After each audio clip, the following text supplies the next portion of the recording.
কোরআন হচ্ছে সেই কিতাব যা এক সময় নাজিল হয় নাই, এট এ টাইম নাজিল হয় নাই।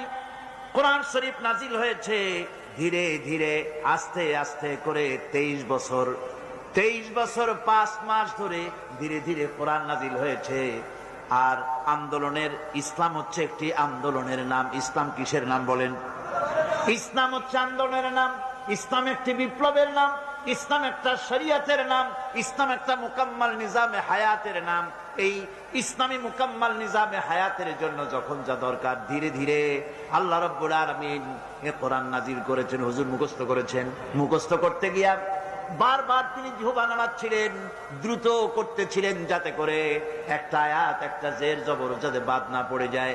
রাসূলুল্লাহর এই কষ্টটুকুন আল্লাহ পাক বরদাশত করলেন না, তিনি ওহী নাজিল করে দিন, লা তুহাররিক বিহি লিসানাকা লিতাআজালা বিহি। নবী কোরআনে কারীম মুখস্থ করার জন্য জিহ্বাকে এত নাড়াচাড়া করার কোনো দরকার নাই। আমার জিবরাইল আপনার প্রতি যখন ওহী নাজিল করে, আপনি আস্তে আস্তে করে একবার তার সঙ্গে উচ্চারণ করে যাবেন। গোটা কোরআন শরীফ আপনার সিনার ভিতরে মুখস্থ করায় দেওয়ার মালিক আমি আল্লাহ। আমি আপনাকে মুখস্থ করায় দিব, কোনো চিন্তা নাই।